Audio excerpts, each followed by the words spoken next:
Welcome to another edition of the Best Business Minds, where we interview business leaders and academics that write thought-provoking books. I'm Marc Kramer, a serial entrepreneur who consults with family businesses and entrepreneurs. For the next year, I'll be teaching entrepreneurship for Vinh University in Hanoi, Vietnam.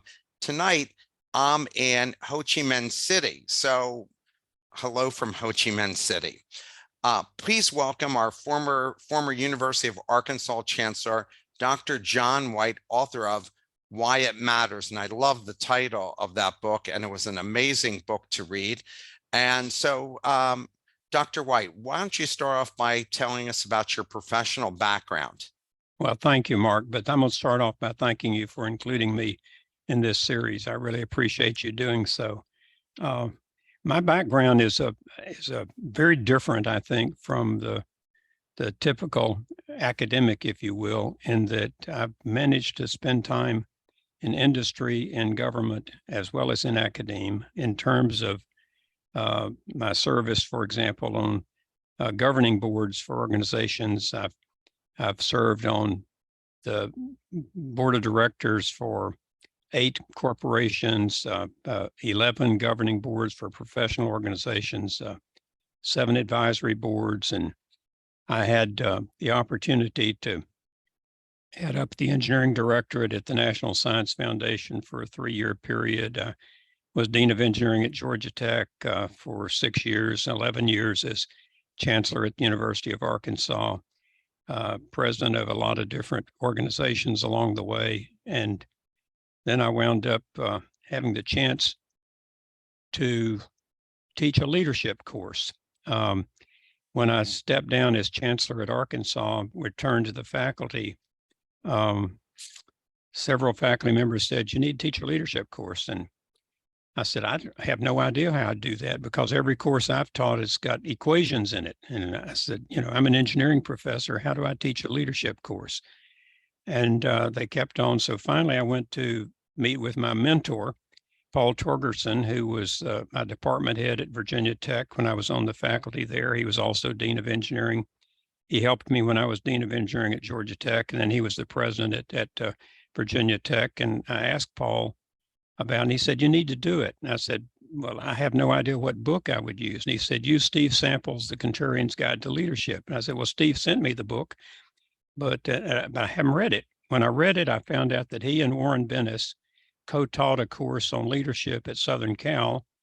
So I called to talk to Steve. He wasn't there. Told his executive assistant what I wanted to do. And she said, "Let me put you in touch with someone who works behind the scenes with Dr. Sample and Dr. Bennis." And when she came on the phone and I said, "I'm John White," she said, "Oh, I know who you are. I grew up in Fayetteville, Arkansas. I came to the University of Arkansas and majored in sociology, finished, came out to Southern Cal, got my doctorate in sociology with an emphasis on leadership. What can I do to help?" And so she, then I said, "Send me everything you got about the course." So I then designed a syllabus around that course and taught it, had 9 offerings of it. And the kids in the class said, consistently put these kind of comments on the anonymous posting that the university did on their course assessments, and said, "It's the most demanding course I've taken. It's the best course I've taken, and it changed my life." And that is until the last time that I taught it. And one student said, "Dr. White said it would be the most demanding it was. He said it'd be the best course it was. He said it would change my life, but it didn't. It saved my life."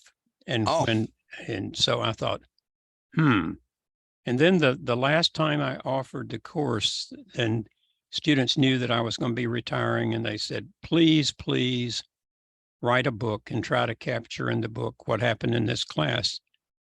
I said, "Well, there's no way to really capture in a book what happened in this class, because we caught lightning in a bottle here." That it's my 60 plus years of teaching, Mark, this was the most satisfying experience I've ever had. What we would do, of the 16 weeks in a semester, 15 of those weeks, we had a guest leader come and meet with the class. And we would be seated down front in the class, and I would have a little conversation, just like you and I had just before we started up this interview. And about 15 minutes into it, I would turn to the students and I'd say, "Does anyone have a question for our guest?" And remember, we have two rules. What's said here stays here, and no recording what the guests are saying. So I don't want to have to read about it in the newspaper tomorrow, what they said. So then it would begin, and it was the students' questions. And I remember Greg Brown, who was the chairman CEO of Motorola, when he walked into the classroom, he said, "Now I know the syllabus says I'm going to leave here at 7:15, but I'm not leaving as long as you've got questions. That plane will not leave the airport as long as I'm here. So don't you worry about it. I'm here for you." Well, finally, about 8:15, I said, "I'm sorry, I've got to call this to a halt because I've got other things I need to cover." He came over and said, "I haven't had so much fun. I can't tell you when. Can I be back again this semester?" And I said, "No, I've got it fully scheduled. Can I come back next semester?" I said, "I only do it in the fall. Can I come back next year?" He came every time, and he was just a big hit with the students. But during the semester, of the 15 guest leaders, usually 2 to 3 of them would be in tears, talking about the challenges of leadership and what it meant and the sacrifices, but they would also talk about the joys and all of leadership. So during the pandemic, I thought, I'm going to hunker down. I'm going to see if I can go back. So I contacted all the guest leaders that had come, and I had copied down lots of things that they had said, and gave them all the quotes, said, "Do I have your permission to include these in the book I'm doing?" And got their permission. So then I prepared the book, Why It Matters, Reflections on Practical Leadership, because it's not about leadership theory. It's really more about leadership practice. And so I drew on my own experiences in academia, in government, and in industry. I had started a consulting firm, built it up, and then sold it to Coopers and Lybrand, and was on all these corporate boards. And so I thought, I think I can bring to the subject a broader perspective than what you usually find in leadership books, because typically they represent what that person's career path has been, and it's usually in just one of those. It's either in industry, or it's in academia, or it's in government, but it's not included in all of those. So that's what I tried to do. I don't think that I succeeded.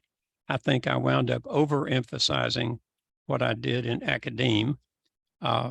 And that's a tough one.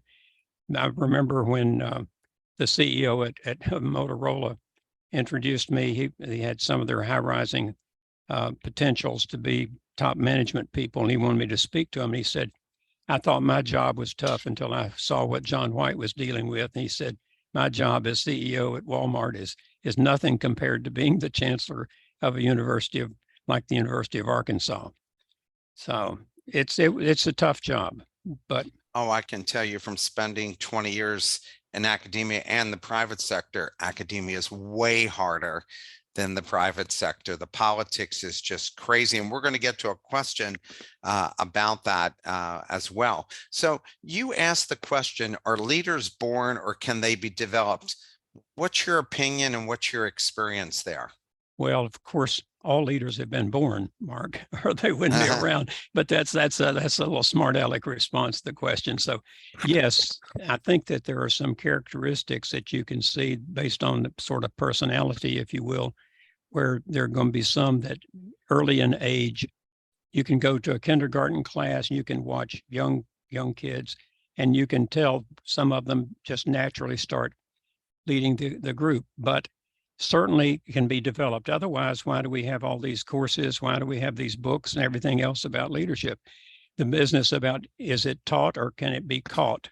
Caught or taught? Well, I thought that Chris Lofgren, who did the foreword for my book, really did a nice job of addressing that question. And he said it's a bit of both, that there's some people that seem to have the natural tendencies for leadership and others that don't, but become very effective leaders. And so it's not all about personality. In fact, every personality type can wind up being a very effective leader. And so that's the thing that I think, well, I loved what Steve Samples said early in his book. He said, leadership is situational and contingent. And so it's all about the situation as to what kind of leadership style or approach you should use. It's not a cookie cutter kind of thing. And I mean, I believe that, well, there's some exceptions, of course. People who are suffering from particular disabilities might not be able to lead, but by and large, I think in a given situation that almost anyone will step forward and lead in that situation. So yes, I believe that it can be developed, but I also believe that people have inherently within them some things that will cause them to step up and lead when it's needed. Others have no interest in it, don't want to do it, but even they, in a crisis situation that might emerge, you wind up them stepping up, and they would often be the ones least expected to step up to lead. I think we found that in the pandemic, that there were individuals who stepped forward and led when those people who had the responsibility for leading didn't want to step into it, and others did. Yeah, I agree with you. And I think we've seen over the years, I mean, Harry Truman, you and I talked about Yeah. before. Harry Truman was a haberdasher, right? Yes. And worked his way up to being a senator. And even when Roosevelt picked him, he didn't pick him for leadership skills. No. And he turned out to be one of the best presidents the country ever had. Yeah. Yeah, so it's interesting what kind of people will step up. I've worked in academia, as I mentioned, for 20 years, which is one of the most political environments. How did you manage to survive and succeed? I mean, 11 years is a long time to be in that position as chancellor. Yeah. Well, Henry Kissinger is credited with saying the politics in higher education are so intense because the stakes are so low. And when I was with Kissinger, I asked him, I said, I gave him the quote and I said, did you say that? And he said, I don't remember ever saying that. So I don't know that he actually said it, but he's credited with it. But the politics are very intense, as you know, Mark. And so how did I deal with it? Basically, And what did you learn from it? well, I ignored it as best I could. I just went, and I was in a very different situation, I think, than a lot of people. For me, when I was the chancellor at the University of Arkansas, it was not a job. In many ways, it was a calling to do that, returning home, returning to my undergraduate alma mater to do this. And so I just, I was just brutally honest and frank about things. And in fact, one of the trustees said to me, you're saying some mighty harsh things. Most people be run out of the state by now for saying those things, but you're getting by. And I think the reason is because you grew up in this state and people know you're back here because you care about the state. So I basically tried to ignore it. Now, I think that's also one of the reasons that I wasn't as effective as I should have been in dealing with the legislators. Now, I had a great relationship with the governor, had the governors that were there while I was chancellor, I had a great relationship with them. But among the others, I didn't do well. Now, the chair of the board told me, he said, I think one of the big reasons that you have had trouble with the legislators is you don't suffer fools gladly. And I said, what do you mean? He said, well, it's hard for you to have someone telling you how to run the university when they don't have your experience, background, and education. The fact that they might have just not even have a college degree or something, and that they're telling you how to do it. And I think that he was right. I should have been a lot more patient, listened better, done that. I just, when I came, I thought I was just going to be doing it for 5 years. Had I realized I was going to be doing it for 11 years, I would have started quite differently than the way I started. But I just thought I only have a limited amount of time to bring about the kind of changes that I think are needed in the organization. And so I really, really hit the ground running. I'd have been much better off if I had slow walked it in the beginning. Well, And you even mentioned in the book, there was a guy when you told him that you wanted to make this a top tier research institution. And he goes, we don't need to do that, exactly. essentially spend more on football than doing that. But yet that's where you attract the best and brightest and actually more dollars into the university Yeah. and create more jobs in the state of Arkansas, which at the time you were there definitely needed Yeah. those opportunities. So it was smart on your part not to fall in like so many presidents of universities do, just to keep legislators and some alumni happy. Yeah. Well, So I I was applaud you for fortunate. that. Yeah. I didn't need the job. That I was positioned financially where I could retire. I didn't have to do that.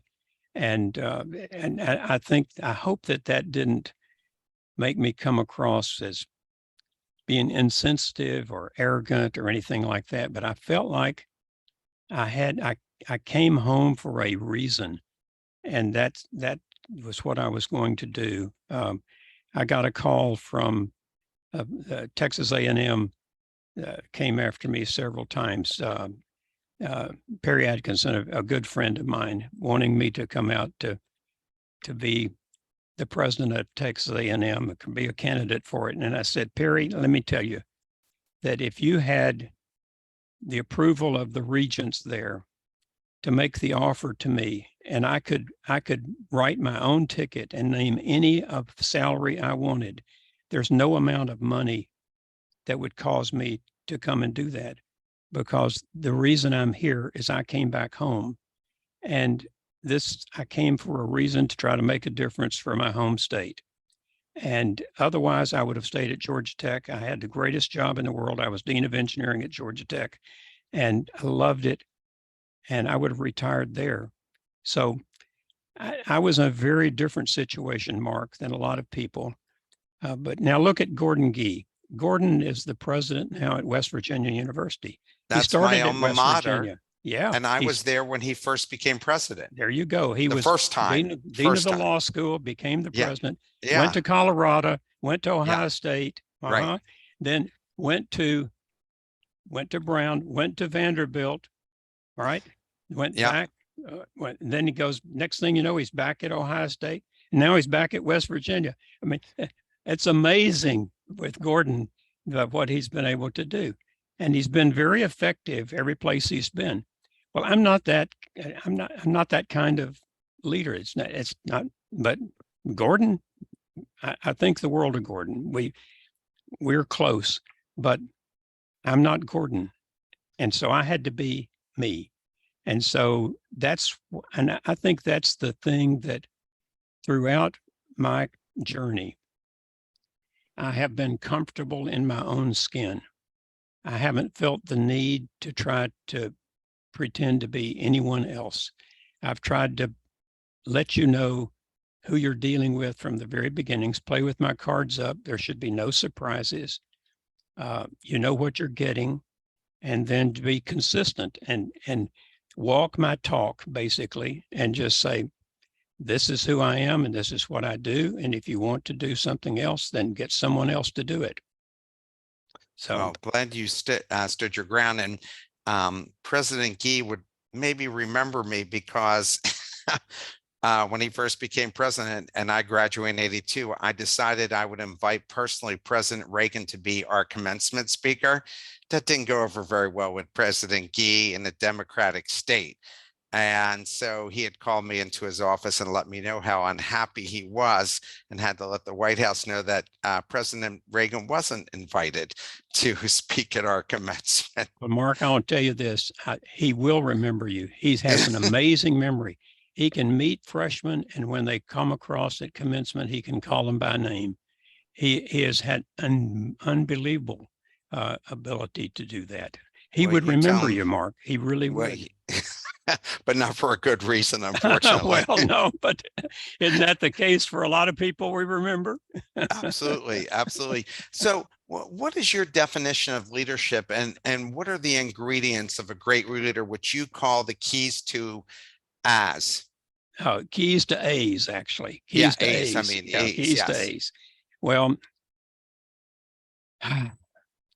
in the book, I give a couple of people's definitions. I really liked Bill Clinton, who said, bringing people together in pursuit of a common cause, developing a plan to achieve it, and staying with it until the goal is achieved. Well, in that, you got to have a common cause, you got to have a plan, you got to have persistence, you got to have a goal, you got to accomplish something. But I would just step back and say leadership is the process of aligning and equipping people to achieve an organization's mission.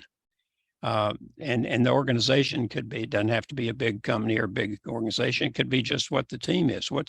What's your mission? What is it that you're trying to accomplish? And the big part of that is getting the alignment. I think alignment is absolutely a key.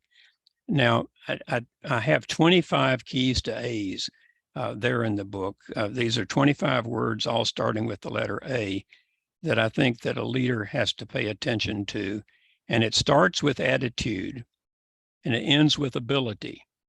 And in between are all kinds of other words that start with A. And authenticity is one of those, about being authentic. I think that it all begins, though, with an attitude. And that attitude is having a positive attitude of being an energy giver, not an energy taker. In that list is also the issue of adversity, of that I think that those people who have dealt with adversity have more empathy than some other people do. And I give an example in there of adversity that I faced, but out on my website, because by the way, Mark, when I submitted the manuscript for publication, they said, this is too big. It'd be 625 pages and nobody's going to buy a 625 page leadership book. You got to cut it in half. So I took 7 chapters out and put it out on my website. And 3 of those chapters deal with governing boards, corporate boards, university boards, nonprofit boards, sort of thing. But also 4 chapters deal with what I called echoes. That's great leadership writings from the past, and it starts with Sun Tzu's The Art of War, then goes over to Xenophon's writings on Cyrus the Younger and Cyrus the Great, and then Machiavelli's The Prince, and then 8 of Shakespeare's plays and leadership lessons drawn from those. So I put those out on my website. But then in the notion about keys to A's, I had that as a chapter, and the editor wanted me to remove it. Said it kind of repeats a lot of the things in the book. And so I mentioned that to my son, and he said, Dad, he said, I think that's the best chapter in your book. Don't Yeah, I leave do it too. out. So I put it at the end as kind of to wrap it all up together about those things that you need to think about as a leader. And so that, in terms of the values and the attributes of leadership, integrity has got to be a foundational aspect there, that you've got to be recognized as a person of integrity, I think, in order to really have people trust you, because trust is basically, it's the thing that fuels your engine, that keeps you going. If people trust you, and if you trust them, you can accomplish so much. That's the thing that I think the students in my classes understood, that I cared for them. And then we developed relationships through that. And through those relationships, you can get people to accomplish things they never thought they could accomplish. I would set goals that were aspirational goals.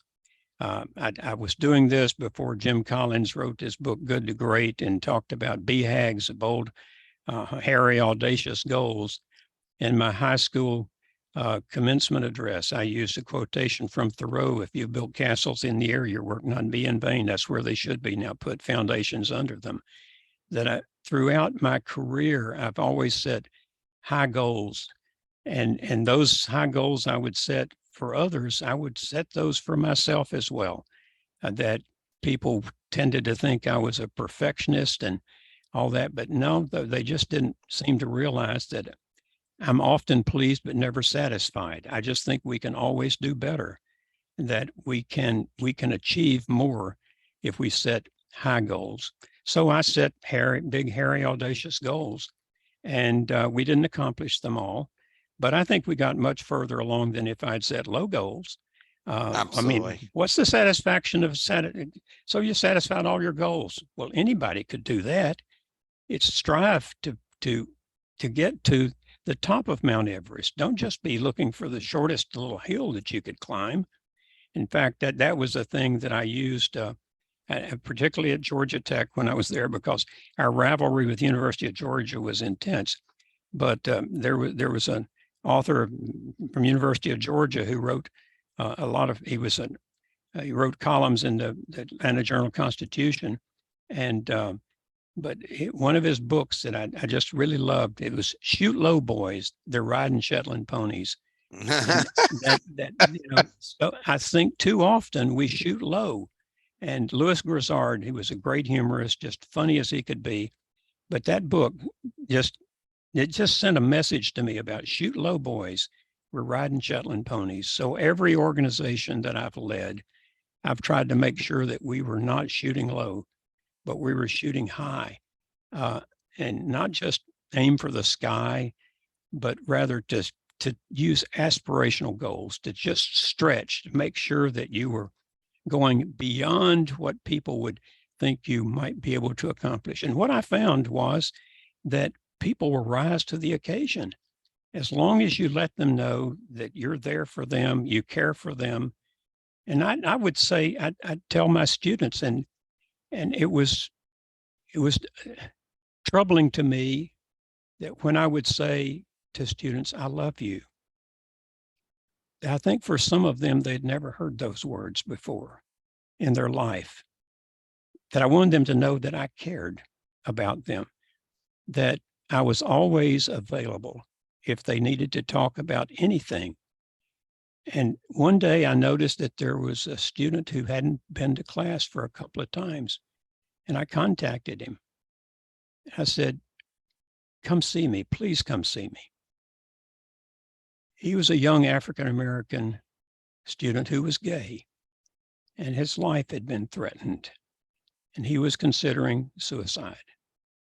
And I hugged him, let him know I cared about him, got him in touch with the people in university that could help him with that. By the way, he graduated. He has come back. He's very active as an alumnus in the department and all. But, I wanted kids to know I cared, that's the whole reason I'm doing it. It was because of them. That's it. Well, when you set high goals, right, it attracts the best and brightest. If you set low goals, then they're not challenged, and hence you can't attract great talent. Isn't that true? Yeah, oh, absolutely. In fact, that was a thing that when I was trying to turn around things there about students coming to university. So I went after the best and brightest and offered, and in fact, I said, we can't go buy athletes, but we can buy students. We came out with very, very nice scholarships. And boy, I mean, they came. Why? Because they're magnets. They bring other students with them. The trustees didn't understand that in order to increase the enrollment at the University of Arkansas, I raised the admission standards and I increased tuition. They said, wait, you can't do that and expect to increase enrollment. I said, you watch. Raise the standards, make it tougher to get in, make it more expensive to get in, but then also provide scholarships, need-based scholarships for those students who were really good, but would have difficulty dealing with that. Well, you don't go looking for the cheapest doctor you can find, do you? No, you want to get the best doctor. You want to get the best doctor, and you will try anything you can to do that.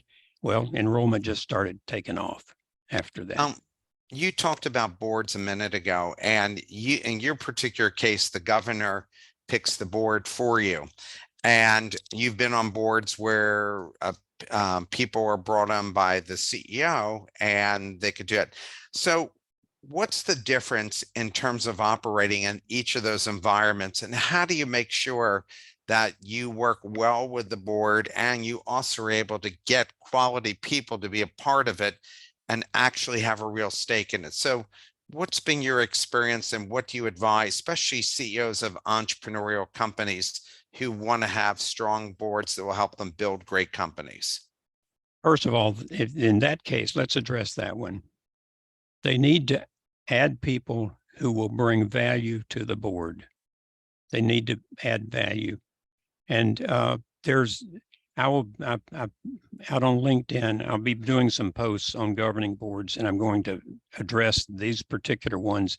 I've got 5 different posts that I'll be doing about governing boards, Mark. They'll be coming out, but I try to address that issue then. But for now, they need to be qualified.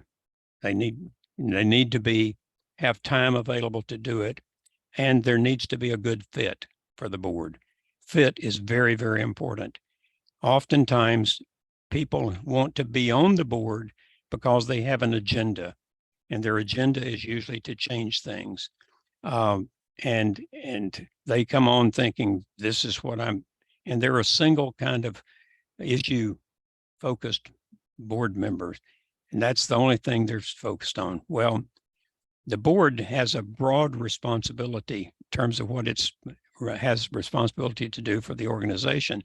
And so if you've got just a one-trick pony kind of a director, and that's all they're interested in, it can be disruptive to a board. So I think that you need to have diversity on the board. And I'm not just talking about the DEI business. I'm talking about real diversity of how they think, what their experiences are, that they can bring different perspectives to the board. You don't need a lot of Tweedledees and Tweedledums who think alike and look alike and all of that. And so I think that those are essentials for having the board. The governor, when they appoint, often they wind up being people who have been supporters of their campaigns or something like that. And you can run into all kinds of issues with that. But also when people, like in Colorado, that the board, they will run for board positions. They're elected. Also within Michigan, they have some of their universities in Michigan, they're elected by the public to the board.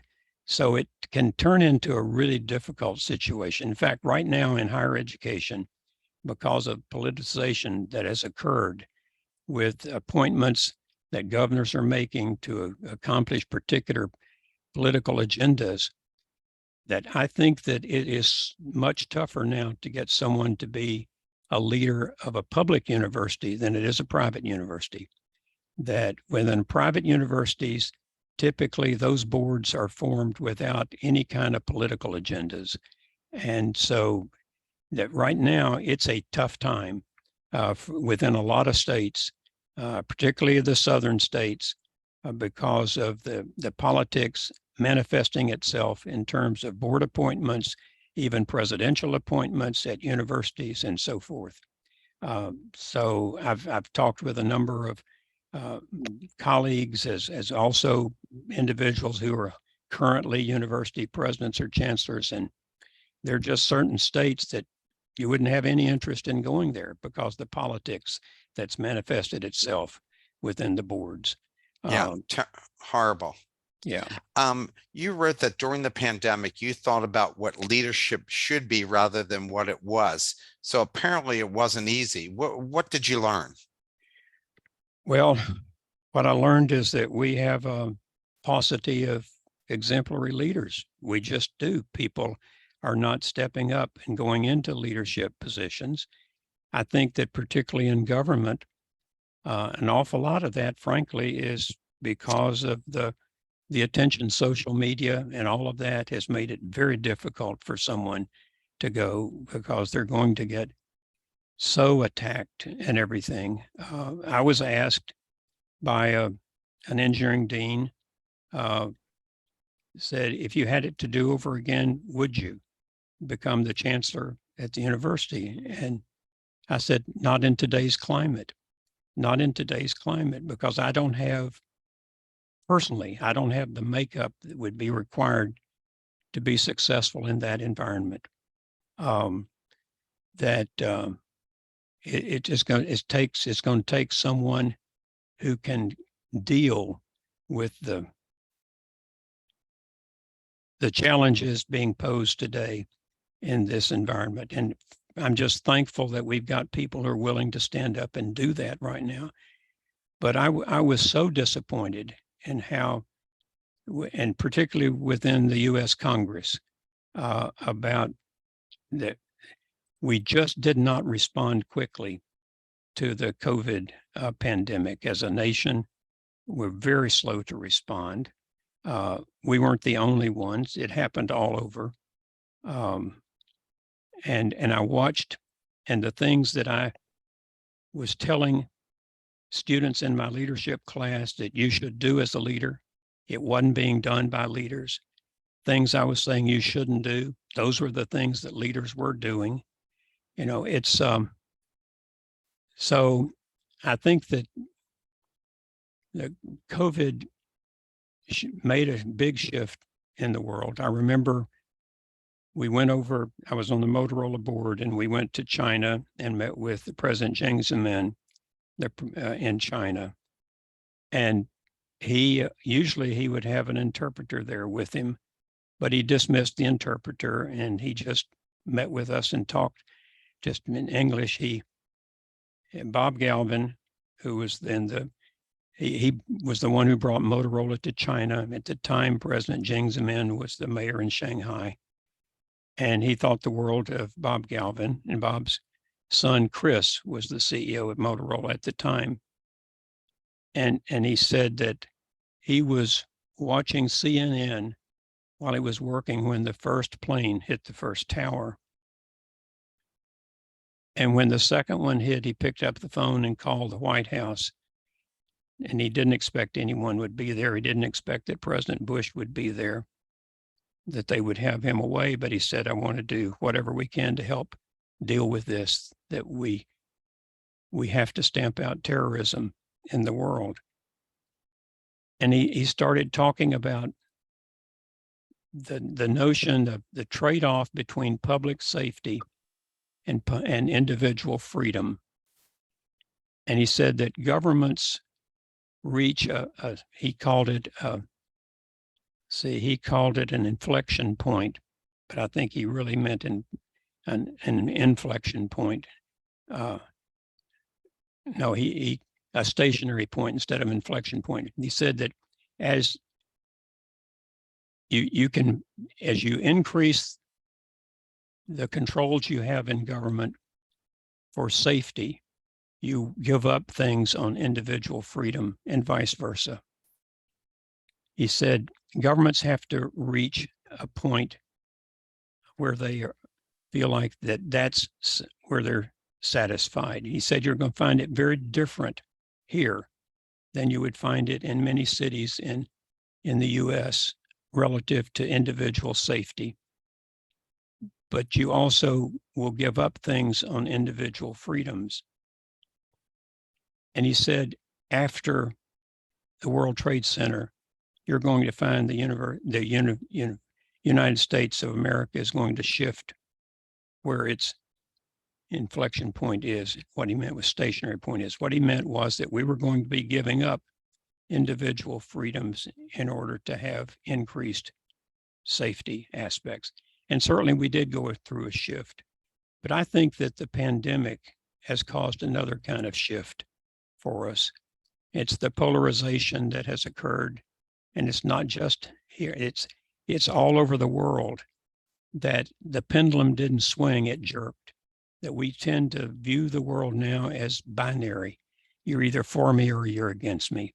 And this polarization that has occurred is calling for leadership that will find the middle, will find a way to bring people together in the middle. And it means that all sides have to be willing to compromise, to say, I'm willing to satisfy with good instead of striving for perfection or greatness, that it's going to be good enough. And I think that's what real leadership today is challenged to do, is to find that middle ground. And I didn't see that happening with the pandemic. It seemed like we were separating ourselves. Those who would want to be vaccinated, those who didn't, those who would be willing to wear a mask, and those who wouldn't. We were turning it into a partisan political issue as opposed to dealing with something that was facing us as a safety issue.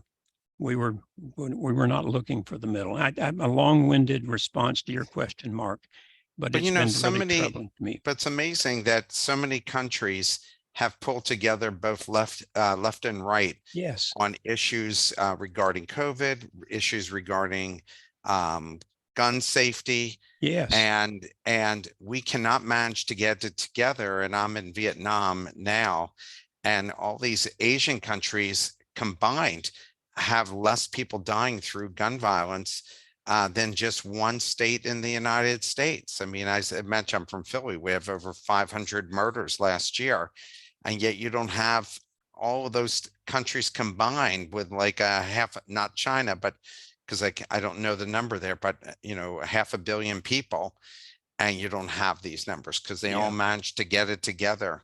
And so did the other countries. So it's unfortunate. One of the things I want to ask you is, what do you mean that the key to successful leadership is followers? Well, you've got to have followers. What does that mean then? That says that you've got to get people to agree to follow you. That it's Peter Drucker was way ahead of the times when he focused on knowledge workers.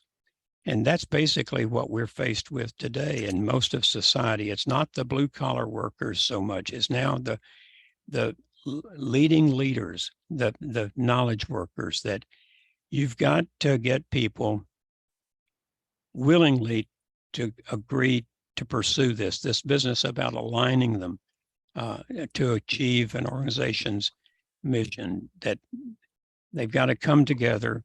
If you can go out and say, I'm the leader of the band and here we go, and you look behind, you got no one behind you.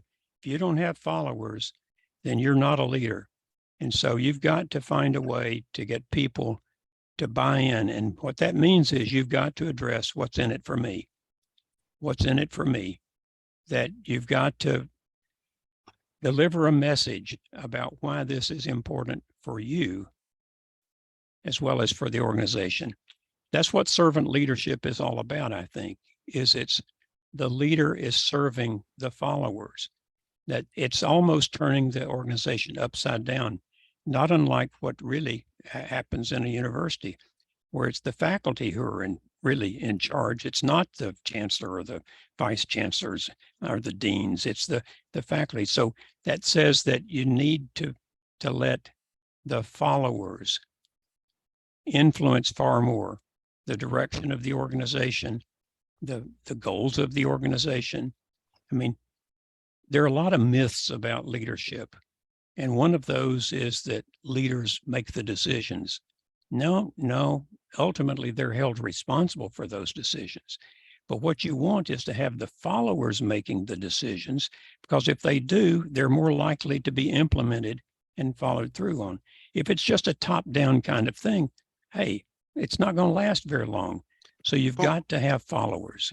But what do you say about when followers are really not attuned or being misled, as we've been seeing over the last decade, and not just in the US, but around the world and or throughout history? I mean, people followed Hitler, Stalin, a whole bunch of really bad people. So you can have the followers, but if they're not educated and thoughtful, you can have them promoting leaders who are dragging everybody down until somebody good steps up.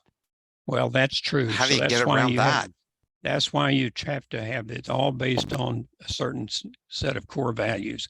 What is it that you're trying to accomplish as core values? And it also means that you have to have a lot of communication. There's got to be a lot of dialogue and discussion about it. One of the things that I have in the book is what I call the secret sauce of leadership, which is listening, learning, loving, and then leading. So you need to listen to what the people are saying, that your followers, and then you've got to develop from that, learn from that, and then articulate, okay, what about, this is the plan that moves us forward, but always addressing what's in it for me. I've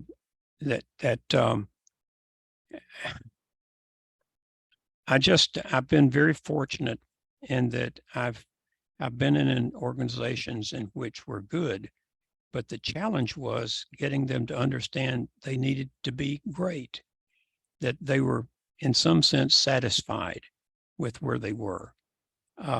And that's like they're in a rut and they're comfortable because they've carpeted their rut. No, we need to continue to move forward and to do that. And so that's the big challenge, is getting the people to recognize that business as usual is a failing strategy for the future, that we're in a world of change, and change is occurring at an accelerating rate. And so for us, we have got to change. So what direction should we change in? And you're going to have people in the organization that are going to be very, very bright about, here's some things we should consider, and get the dialogue going. And that was the nice thing, I thought, in Leadership Without Easy Answers with Ronald Haidt. He said, we've got to, there are two kinds of problems: those that are technical problems and those that require evolutionary kind of change. Well, if it's a technical problem, those are easy to solve. But the others, the ones that require, it's not an easy solution. You've got to get the people who are impacted by the solution to be the ones that develop the solution. And so that's what we have to have with the followers, is getting them to participate in developing the solution. It shouldn't be a top-down imposed kind of a solution. It's and the followers have to realize there's another side to it and come to a happy medium. Yeah, absolutely. Because we're a house divided now in the United States, and it's not sustainable. And I hate to see us become one of the empires that ends up in the history books, because all great empires, right, fall from within, not from outside. Yes. I really liked when you wrote that the movement between liked and disliked lists tends to be a one-way street. As a leader makes more decisions, more people place the leader on their dislike list. Why is that? And can leaders explain things logically that people will reconsider their opinion? Or as a leader, you can't worry about that? And every single president of a country goes through this. But do corporate leaders face that, especially if the value of the company's stock keeps going up? Oh, indeed. It doesn't, even if the stock is going up, the shareholders might be happy, but you can find all kinds of unhappiness within the organization, because that old saying about friends come and go, but enemies accumulate. Well, that's what happens as decisions are made that someone's not in favor of that decision. You just quickly, you get moved from the like over to the disliked list. And what I had to do was I just had to not be worried about that. That what I needed to continue to be focused on is what my goal was, what the objective was, why I came home to do this, and just stay the course. And it was through persistence, then we were able to accomplish a lot. But you could be easily discouraged and dissuaded from pursuing that if you let the naysayers decide the path forward. At some point, you just have to say, this is what I believe in, and just pursue it and just stay the course. Now, that you should be listening to others, you should be constantly thinking about it, but don't give up on what your goal is. Just pursue those goals and stay after it. It's more easily said than done, I can tell you, because I mean, I shed more tears, I think, during my first 3 years as chancellor than I did in the rest of my adult life, because I was so frustrated with trying to affect change. But once the flagship began to turn, then people could see progress was occurring.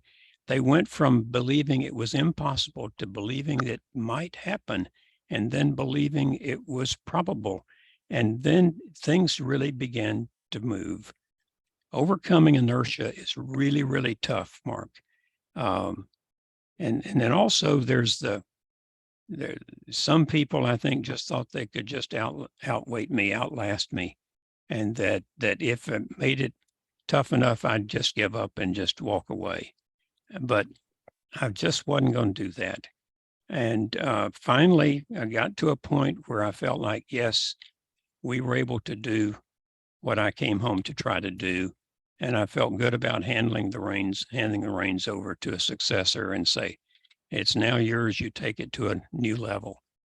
Well, doesn't it, as a leader, especially when you've gone past 10 years, isn't there a sell by date that it's just time for a change? No matter how good the leader is, there's a point where people even stop listening to you, and you've got to go and bring somebody else in with Yeah.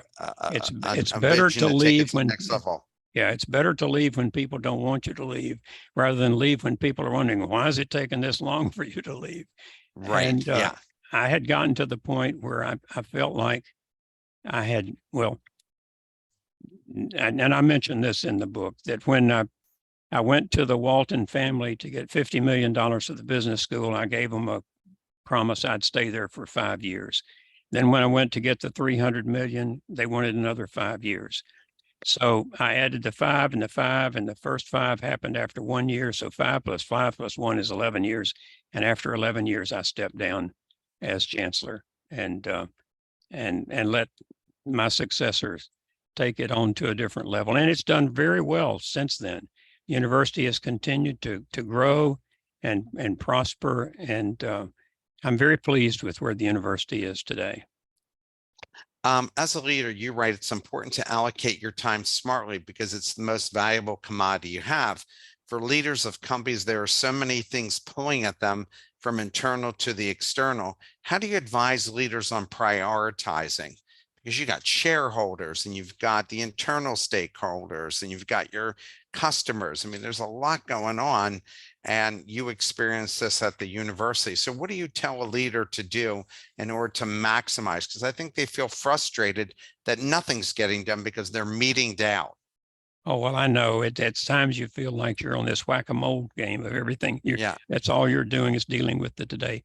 And I thought that, the Eisenhower matrix, where you separate things out into recognize the difference in important versus urgent. Everybody thinks their issue is urgent.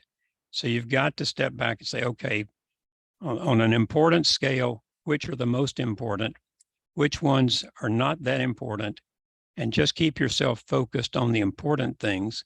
And then if they're urgent, they deal with them first. But then if they're not important, but there's an urgency to it, then you let somebody else handle it. So that's the thing that you just are constantly having to make that choice. And I think that the leaders got to do, you can't really delegate that to someone else to figure out what your agenda should be. And that's the thing is the leaders most challenged by is deciding which are the things that are the most important.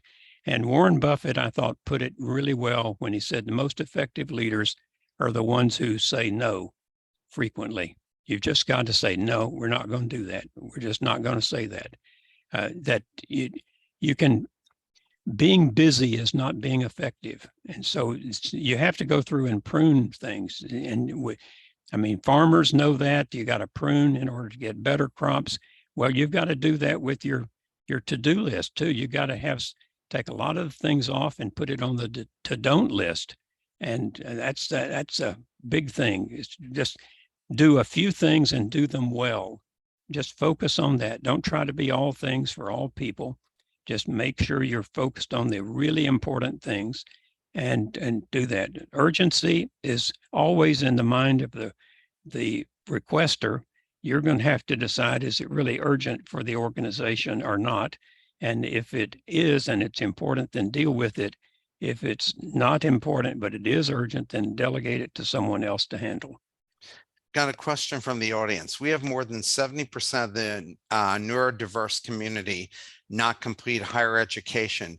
Why is there no university dedicated to neurodiverse community and have support infrastructure for them? I don't know the answer to that. I wish I did, but I don't know the answer to that. In my case, take Arkansas, was a population at the time less than that of metropolitan Atlanta. And I'd come from Georgia Tech and came and found that there were 10 four-year public universities in the state. There were 25 two-year colleges. The distance to get to the closest 2 or 4-year public was something like less than 7 miles. You could do it on a bicycle. And so what Arkansas had done was it had spread its peanut butter over too many crackers. It was putting the same amount of peanut butter out as the state of Iowa was, but Iowa had only 3 four-year public universities. We had 10. And so I felt like that what the state was missing was a real strong research university, and we needed to elevate that. So I used a 2-pronged strategy, association and differentiation.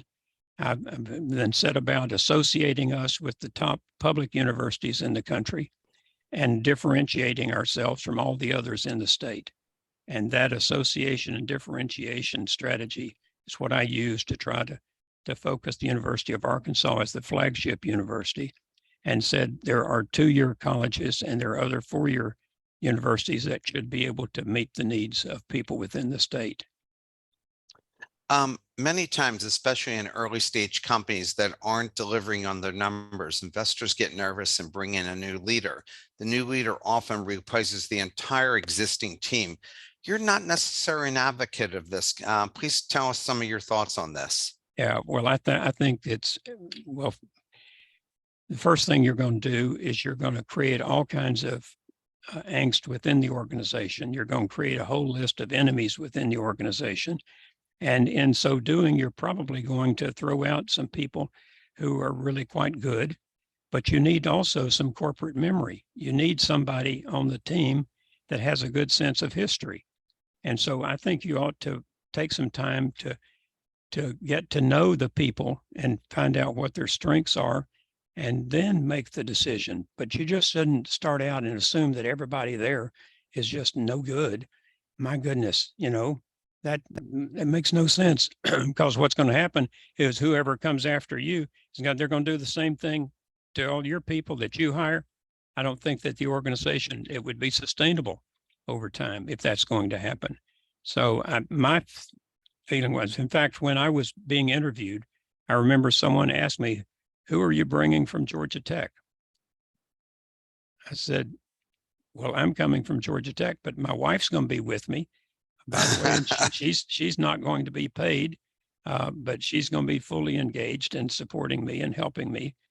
Well, then later on, it turns out that there were 2 people that joined me from Georgia Tech, but that was through search processes that came up after a while, and 2 of them came in as deans.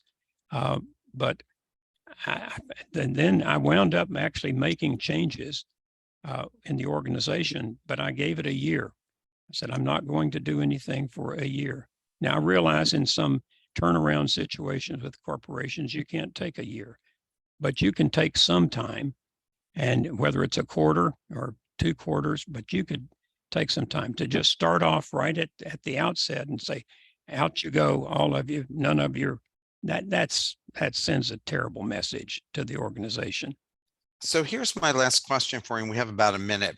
Today, young people are looking to be inspired, but not every leader can be inspiring. How do you get the most out of young people when you might not be charismatic? Oh, I don't think that charismatic is required. I think what it is letting people know that you care, that you're sincere, and that you really want to help them accomplish and get the focus on them, not on you. I've said that I don't want to be known as the best leader of the team. I want to be known as the leader of the best team, that the focus has to be on the team, not the leader. And so that's just involve them, engage them, and they're going to step up, and they're not going to be focused on whether you're charismatic or not. Well, I have to say the hour went fast. Greatly enjoyed the book. I hope you're mentoring a lot of other leaders. And, leadership, great leadership really hasn't changed in thousands of years, but bad leadership has found all kinds of ways of destroying good leadership. So I hope that we're going to start to see better leadership around the globe. And hopefully people will be reading your book and other great leaders as well. So thank you so much for taking the time. Thank you, Mark, and thank you for what you're doing, not only with Best Business Minds, but also what you're going to be doing in Vietnam. Yeah, I'm super excited every day, and it's been great working. I just finished my first class with the students, and some of them wrote me the nicest notes. So it makes me feel real good to be here. Yeah, well done. Well, everybody, have a wonderful weekend. We'll look forward to seeing you all next week. You take care now. Take care. Have a good weekend. Bye-bye, everyone. Bye.